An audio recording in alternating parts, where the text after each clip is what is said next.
Uma das histórias mais conhecidas da Bíblia é a luta entre Davi e Golias. Segundo essa história, o jovem e pequeno Davi, representando os israelitas, teria conseguido derrotar um adversário incomparavelmente maior do que ele, que é o Golias, o representante dos filisteus. Golias é descrito nessa passagem como tendo cerca de 3 metros de altura. Só a couraça de escamas que ele vestia pesava quase 60 quilos e a ponta da sua lança pesava sozinha 7 quilos. Na Bíblia, Golias é da mesma linhagem de outro personagem, que também é muito interessante, mas menos conhecido, que é chamado de Og, que segundo o texto dormia numa cama de 4 metros de comprimento por 2 metros de largura. E tanto Golias quanto Og são referidos como remanescentes dos Rafaim, ou, em outras traduções, eles são os que restaram dos gigantes. Agora, a pergunta é, quem são esses gigantes e quem são esses descendentes dos gigantes? O que esses seres têm a ver com a história do dilúvio,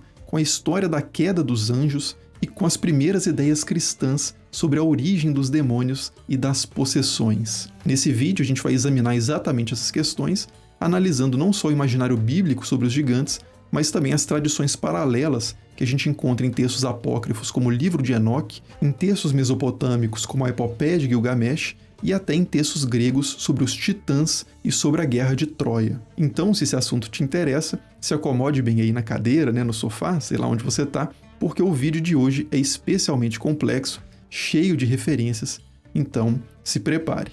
E antes de começar, claro, eu agradeço a Insider por apoiar o canal. A Insider faz produtos excelentes como a Tech T-Shirt, que é super confortável, durável, prática, não desbota, não precisa passar, tem tecnologia anti-odor e usando o cupom aqui do canal, que é o cupom ESTRANHA, você consegue bastante desconto lá no site. Então eu vou deixar o link da Insider na descrição do vídeo e no primeiro comentário fixado para vocês conferirem depois.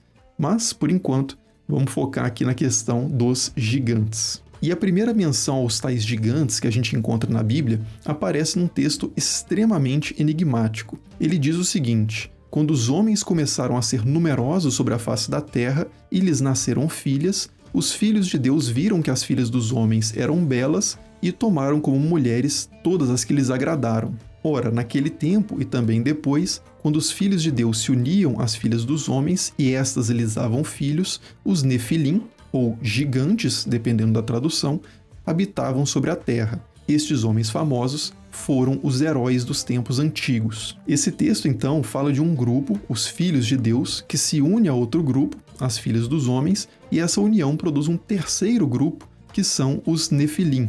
Tudo isso é apresentado sem muitos detalhes, provavelmente porque o autor pressupunha que os seus leitores originais, que viviam lá nos tempos em que o texto foi escrito, já soubessem exatamente do que ele estava falando, e já tivessem um conhecimento prévio dessa história e, consequentemente, não precisavam de um relato tão detalhado. Assim, o autor podia avançar direto para o que de fato interessava, que é a história que vem logo na sequência, que é a história do dilúvio. E, na verdade, esse texto sobre os Nefilim serve justamente como uma introdução à história do dilúvio. Ele diz qual era exatamente o problema que o dilúvio veio resolver, e esse problema era o crescimento da maldade humana, que de alguma forma tem uma relação importante com esse cruzamento entre os filhos de Deus e as filhas dos homens. Daqui a pouco a gente vai ver qual é exatamente essa relação, mas antes é importante observar que o dilúvio, no final das contas, parece não ter resolvido completamente o problema, já que nas histórias dos tempos de Moisés, que são situadas bem depois do dilúvio, os Nefilim continuam aparecendo. Uma passagem bem curiosa nesse sentido diz que quando Moisés enviou alguns homens para sondar a região de Canaã, alguns voltaram dizendo o seguinte: a terra que fomos explorar é terra que devora os seus habitantes. Todos aqueles que lá vimos são homens de grande estatura. Lá também vimos os Nefilim. Tínhamos a impressão de sermos gafanhotos diante deles, e assim também lhes parecíamos. Mas, apesar desses relatos desfavoráveis, segundo os textos bíblicos, o povo liderado por Moisés derrubou vários desses homens de grande estatura. Um deles é o já mencionado Og, o rei de Baxã, que tinha uma cama de 4 metros de comprimento por 2 metros de largura. E mais para frente, nas histórias sobre os tempos de Davi, figuras desse tipo continuam aparecendo ali na região de Canaã. Nesse contexto, o mais famoso de todos é o Golias, mas ele não é o único. Além dele são citados uns tais de Sipai, Lami e outro guerreiro anônimo que teria 24 dedos, 6 em cada mão e 6 em cada pé. Desses personagens, o único que tem altura especificada realmente é o Golias, né? São 6 côvados e 1 palmo. 1 côvado é a distância da base do antebraço até a ponta do dedo médio, e 1 palmo é a distância da ponta do polegar até a ponta do dedo mínimo com a mão aberta. Então isso daria por volta de 3 metros de altura. Mas vale dizer que essas medidas variam em diferentes manuscritos. O documento mais antigo que menciona a altura de Golias é um fragmento dos manuscritos do Mar Morto que diz 4 côvados e 1 palmo, né? Em vez de 6 côvados e 1 palmo, o que daria aí 2 metros mais ou menos, o que já não é mais tão impressionante assim. Agora, por outro lado, os manuscritos do Mar Morto também falam de gigantes, e esses sim são gigantes mesmo, né? Não são só remanescentes dos gigantes, que supostamente atingiam 3.000 côvados de altura, ou seja, 1.500 metros de estatura. E para entender esse número, né, esse sim muito impressionante, a gente tem que mergulhar bem mais fundo nessa história do cruzamento dos filhos de Deus com as filhas dos homens, porque até aqui a gente mal riscou a superfície. Hoje, a expressão filho de Deus pode soar meio genérica, como em eu também sou filho de Deus ou coisa do tipo. Mas no contexto em que o Gênesis foi escrito, a expressão filho de Deus, Bene Elohim, no hebraico, tinha um significado bem específico. Ela era usada para se referir aos seres sagrados que formavam a corte celestial ou o conselho divino, uma espécie de assembleia de entidades sobre-humanas subordinadas ao Deus Supremo. Essa é uma ideia muito recorrente na Bíblia, mas não só na Bíblia. Na verdade, a gente encontra esse tema da corte celestial em textos muito mais antigos, como por exemplo as tabuinhas de Ugarit e as tabuinhas de Amarna. Nesses textos, a gente encontra referências a um deus principal, chamado El, que é o pai de praticamente todas as outras divindades. El é geralmente descrito como um rei velho de barba grisalha, entronizado em meio a uma assembleia, e essa assembleia de seres celestiais é formada justamente pelos seus filhos, né? Os filhos de El. Da mesma forma, na Bíblia, é comum ver Deus, ou Elohim no hebraico, que é uma palavra derivada de El, cercado por seres celestiais que mais tarde, na tradição, seriam identificados como anjos, ainda que essa palavra nunca seja usada para se referir a esses seres, né, esses membros do conselho divino. Bom, mas isso importa menos, o que importa mais para a gente aqui é que quando o texto lá do Gênesis diz que os filhos de Deus tomaram como esposas as filhas dos homens, o que está sendo descrito nessa passagem é um cruzamento entre seres de ordens completamente diferentes. São criaturas celestiais, ou anjos, ou deuses menores, como quiser chamar, se unindo a mulheres mortais. E o resultado dessa união é a produção de seres híbridos que são chamados em hebraico de Nefilim e são chamados nas traduções gregas da Bíblia de gigantes, né? Gigantes. Como a gente viu, essa história é contada de forma muito resumida no livro de Gênesis, e não é muito fácil, né, aceitar essa situação. É difícil se contentar com tão poucas informações sobre um episódio assim tão extraordinário, né, surpreendente. Não tem como, diante desse texto, não se perguntar, por exemplo, sobre o que aconteceu com esses filhos de Deus, ou quantos deles participaram dessas aventuras aí, ou como exatamente eram os filhos desse cruzamento, né? O que eles fizeram também para ser chamados de homens famosos, heróis dos tempos antigos, e o que aconteceu com eles no final das contas. Infelizmente, nenhum texto presente na Bíblia hebraica, né, ou no Antigo Testamento, responde a essas questões, mas outros textos antigos, muito importantes, se dedicaram sim, quase que exclusivamente, inclusive, a recontar essa história com muito mais detalhes.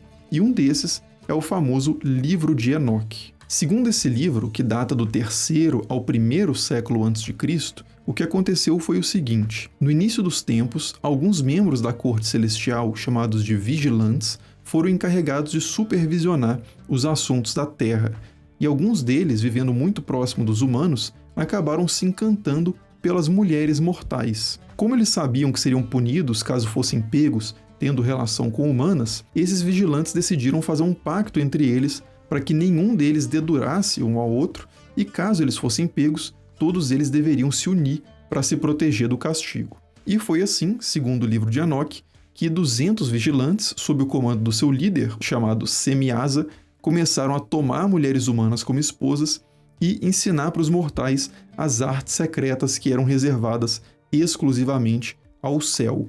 Foi aí, segundo essa história, que os mortais aprenderam, por exemplo, a medicina, a feitiçaria e a metalurgia, incluindo aí a produção de equipamentos usados na guerra. E, de posse de todas essas artes, os efeitos da maldade e da violência humana foram radicalmente amplificados, e além disso, também começaram a viver sobre a Terra os filhos híbridos dessas relações proibidas, que, segundo os manuscritos mais antigos do livro de Enoque, tinham 1.500 metros, ou, segundo outros manuscritos, 150 metros de altura, né? O número varia de um manuscrito para outro. De qualquer forma, esses eram seres gigantescos que rapidamente começaram a oprimir os mortais e a se alimentar de toda a produção do trabalho humano, até o ponto em que já não tinha mais nada para comer, e aí eles começaram a devorar os próprios mortais e, por fim, começaram a devorar uns aos outros. Diante desse caos absoluto, os humanos sobreviventes começaram a levantar clamores ao céu, e como resposta, Deus enviou 4 membros elevados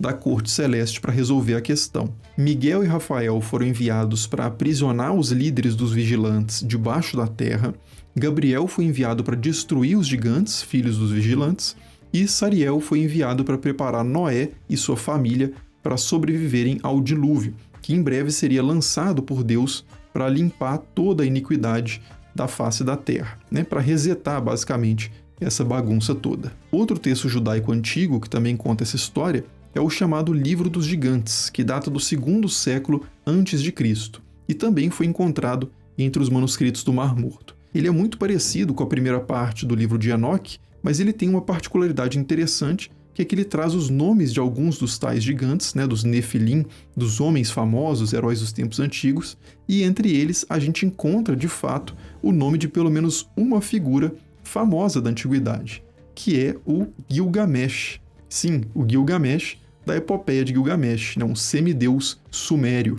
Mas, espera aí, né? O que tem uma coisa a ver com a outra? Então, aqui no canal já tem um vídeo inteiro dedicado à história do Gilgamesh, mas vale a pena fazer uma breve recapitulação aqui, porque naquele vídeo a gente não falou sobre esses paralelos com a tradição dos gigantes.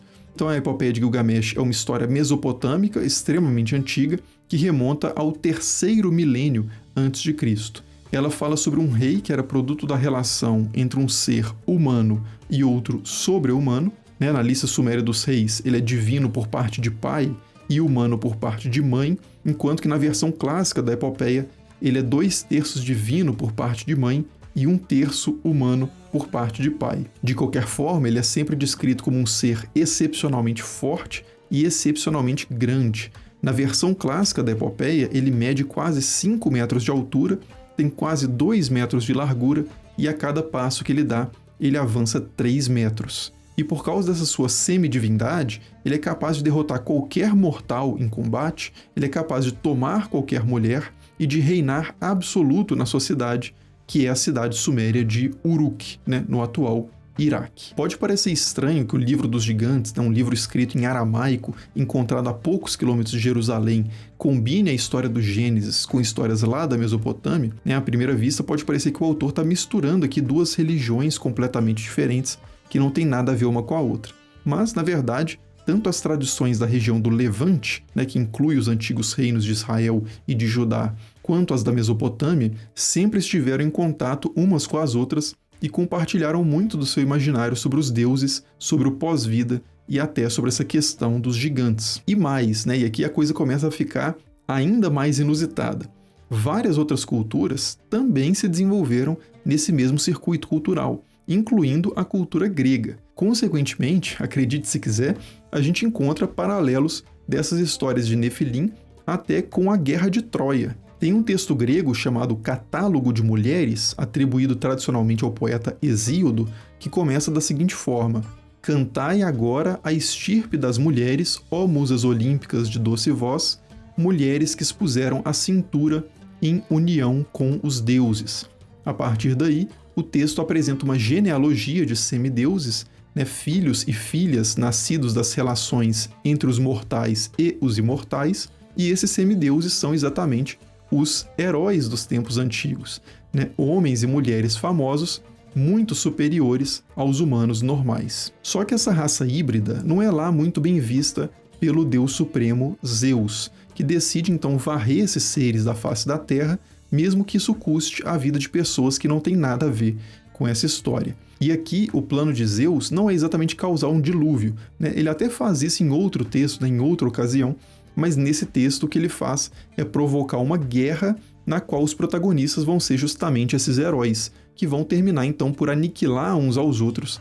E essa guerra, claro, é a Guerra de Troia. Curiosamente, outro texto judaico dos tempos do livro de Enoque e do livro dos gigantes, que é o livro dos Jubileus, diz que os gigantes semidivinos não foram derrotados por Gabriel, que é a versão do livro de Enoque, né? Em vez disso, o que teria acontecido, segundo o livro dos Jubileus, é que Deus teria enviado, abre aspas, sua espada para o meio deles, né, dos gigantes, de modo que matariam uns aos outros. Quer dizer, parece que Deus teria provocado uma guerra entre eles, algo que lembra bastante o tema, né, de Zeus, colocando os heróis para guerrear uns contra os outros até a aniquilação total. E tem mais, né, os paralelos com as histórias gregas não param por aí. Se o catálogo de mulheres, né, esse texto que fala sobre a Guerra de Troia, permite essa aproximação dos Nefilim com a raça dos heróis, outro texto, que são os oráculos sibilinos, traz uma relação explícita entre os gigantes pré-diluvianos e os titãs da mitologia clássica. Esse é um texto bem mais recente, né, difícil de datar com precisão, que parece ter sido uma composição de judeus vivendo em ambiente de cultura grega, possivelmente ali no norte do Egito, com alguns acréscimos feitos por autores cristãos. E o que esse texto bem eclético diz é que depois do colapso da Torre de Babel, 3 irmãos teriam dividido o controle da Terra: Cronos, Titã e Jápeto. Nos mitos gregos, Cronos e Jápeto são realmente 2 titãs, né, pais de Zeus e de Prometeu, respectivamente. Mas não tem nenhum titã chamado simplesmente Titã. De qualquer forma, o texto continua dizendo o seguinte, que Cronos acabou dando um golpe nos irmãos e tomou o poder só para si. Depois disso, os titãs começaram a engolir os filhos de Cronos, exceto Zeus, Poseidon e Hades, que foram protegidos pela mãe, Reia, e aí, depois que esses irmãos ficaram fortes o suficiente, eles declararam guerra aos titãs, e nessa guerra, os 2 lados acabaram se aniquilando completamente. Na versão clássica da Guerra dos Titãs, né, a chamada Titanomaquia, não é exatamente isso que acontece, né? Vocês sabem que os deuses liderados por Zeus vencem os titãs, assumem o controle sobre todo o cosmos e aprisionam os titãs debaixo da terra numa região chamada Tártaro, onde eles sofrem vários castigos. E daqui a pouco a gente vai ver que também esse elemento, né, a questão do Tártaro e dos castigos, vai entrar na interpretação judaica e cristã da história bíblica dos gigantes e também da origem dos demônios e das possessões. Mas antes, acho que vale a pena a gente fazer uma breve recapitulação do que foi dito até agora, porque realmente é muita coisa, são muitos textos, muitas versões, muitos contextos e muitas referências culturais diferentes. Então é o seguinte, né, resumindo a coisa até aqui. Como a gente viu, tem uma história na Bíblia que fala sobre seres celestiais que cruzaram com mulheres mortais. Desse cruzamento nasceram os tais Nefilim, que são descritos como gigantes tanto nos textos bíblicos quanto nos extra-bíblicos, e são chamados de homens famosos, os heróis dos tempos antigos, o que pode ser uma alusão a histórias de seres semidivinos do tipo que a gente encontra também na Mesopotâmia e até na Grécia. No livro de Gênesis, esses seres híbridos que violam a separação entre o divino e o terreno são eliminados por meio do dilúvio, mas de alguma forma eles continuam existindo, né, ou pelo menos um remanescente deles continua existindo, porque alguns gigantes aparecem em trechos posteriores da Bíblia e também porque, segundo uma interpretação judaica antiga, eles continuam rondando a Terra, né, esses gigantes continuam rondando a Terra e causando doenças, tragédias e possessões. Na verdade, essa última parte a gente ainda não tinha visto, né? Então é para ela que a gente vai agora. A pergunta é, né? Como e em que condições esses Nefilim, né, esses tais gigantes, sobreviveram ao dilúvio? Bom, um dos vários elementos enigmáticos daquele texto de Gênesis sobre os filhos de Deus e as filhas dos homens é que quando ele fala sobre os Nefilim, ele inicialmente trata essas criaturas como seres do passado, né? São seres dos tempos antigos. A frase que apresenta essas criaturas começa com a expressão naquele tempo, né, indicando que é algo remoto. Mas há uma ressalva ali bem curiosa no texto que parece ter sido adicionada como uma reflexão posterior. Talvez tenha sido até inserida por um autor posterior que acrescenta as palavras e também depois. Né, naquele tempo e também depois, os Nefilim habitavam sobre a terra. De fato, como a história que vem na sequência dessa passagem é a história do dilúvio, que diz que todas as formas de vida sobre a terra foram destruídas, exceto Noé, né, e a sua família e os animais protegidos dentro da arca, seria esperado que os Nefilim realmente deixassem de habitar a terra a partir daí. Mas não. Também depois eles estão habitando a Terra em outras histórias. E como que isso é possível, né? O texto, na verdade, não diz, né? Esse texto, pelo menos, o livro de Gênesis não diz. Mas outros textos dizem, e dizem coisas bem diferentes. Alguns textos dizem que Og, o último dos descendentes dos Nefilim, se prendeu do lado de fora da arca e dessa forma ele conseguiu sobreviver ao dilúvio. Outros já dizem que Cã, um dos filhos de Noé, era, na verdade, filho de um Nefilim. E há textos que sugerem que até o próprio Noé era da linhagem dos gigantes, e que Lameque, o pai de Noé, ou pelo menos o pai de criação de Noé, vivia preocupado com a possibilidade da sua mulher ter tido relações com um vigilante. Agora, para mim, pelo menos, nenhuma dessas alternativas é tão interessante quanto uma que aparece no livro de Enoque, no livro dos Jubileus e também nos primeiros textos cristãos.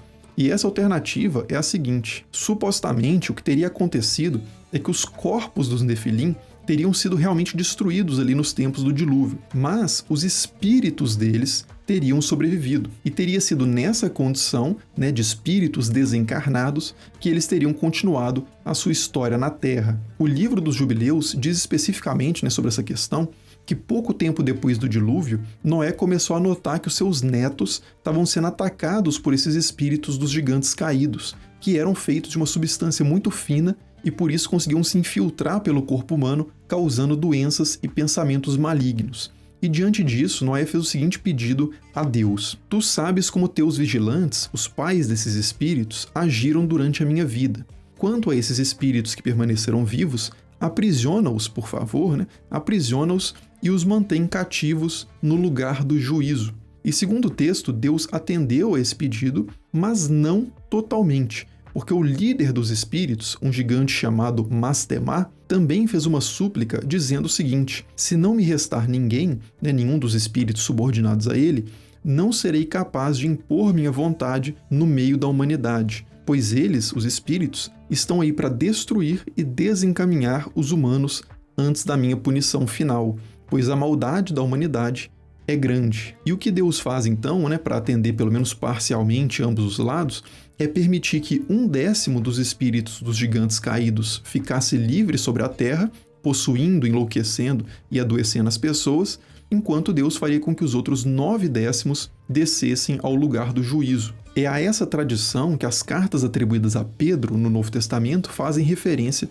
quando dizem, por exemplo, que Cristo, morto na carne, foi vivificado no espírito, no qual foi também pregar aos espíritos em prisão, a saber, aqueles que foram incrédulos ou que foram desobedientes outrora nos tempos de Noé, quando Deus, em sua longanimidade, contemporizava com eles, enquanto Noé construía a arca. Ou então, para citar mais uma passagem das cartas de Pedro que faz referência a essa tradição, também tem essa, né? Deus não poupou os anjos que pecaram, mas lançou-os nos abismos tenebrosos do Tártaro, onde estão guardados à espera do julgamento. Detalhe, né? Repare aí a referência ao Tártaro, que é o lugar subterrâneo onde, segundo os mitos gregos, os gigantescos titãs foram lançados por Zeus para sofrerem uma série de castigos, né, de punições, de juízos. E falando nessa relação entre crenças gregas e cristãs, vale a pena falar ainda que alguns cristãos antigos pensavam que esses espíritos dos gigantes caídos e também os seus pais, né, os vigilantes, eram não só os seres conhecidos como demônios, mas também os seres conhecidos como deuses nos cultos greco-romanos. Justino Marte, né, um autor cristão muito importante do segundo século, expressa essa crença da seguinte forma: os anjos transgrediram e ficaram fascinados pelo amor das mulheres e geraram filhos e filhas, que são os assim chamados demônios. E além disso, eles subjugaram a raça humana a si mesmos, em parte por meio de escritos mágicos, em parte por temores e punições que aplicavam, e em parte ensinando-lhes a oferecer sacrifícios, incenso e libações, coisas de que necessitavam depois de terem sido escravizados por paixões lascivas.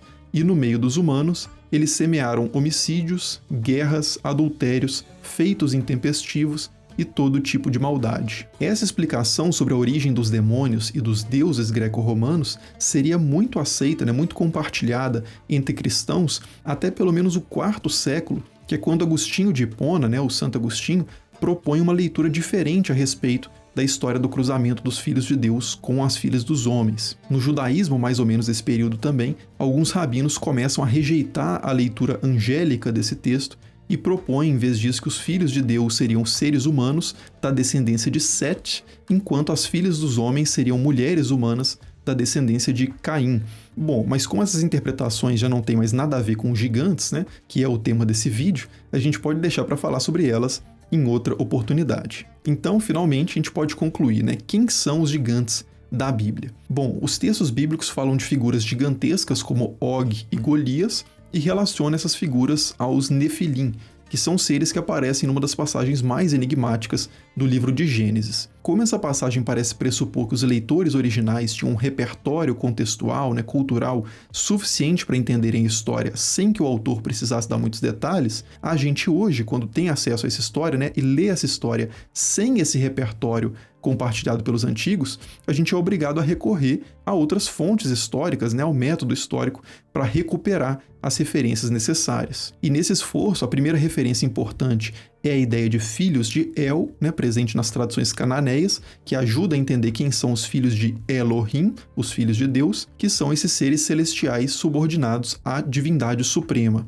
Essas entidades, ao se reproduzirem com mulheres mortais, teriam produzido ali, segundo o texto, uma raça de homens famosos, que é algo que parece remeter aos semideuses que a gente encontra desde a Grécia até a Suméria. O texto de Gênesis ainda sugere também que esses gigantes, os heróis dos tempos antigos, teriam desaparecido graças ao dilúvio, mas, ao mesmo tempo, ele reconhece que há histórias que os colocam em tempos posteriores, como as histórias dos tempos de Moisés e de Davi. E diante desse enigma, então, diversos autores judeus e cristãos especularam sobre como e de que forma essas figuras teriam sobrevivido. E entre as alternativas, uma que é especialmente interessante é a ideia de que esses seres, agora desencarnados, são demônios que rondam a Terra, possuindo as pessoas e causando toda sorte de males. Enfim, esse é um assunto inesgotável, que a gente poderia abordar aqui, explorar a partir de uma infinidade de fontes. Então, claro que muita coisa acabou ficando de fora, mas se vocês tiverem interesse em algum ponto específico dentro desse tema, por favor, deixar aí nos comentários, que a gente pode depois voltar a alguns deles. Como sempre, as referências estão aí na descrição do vídeo, para quem quiser se aprofundar. E é isso. Muito obrigado por assistir e até o próximo. Falou!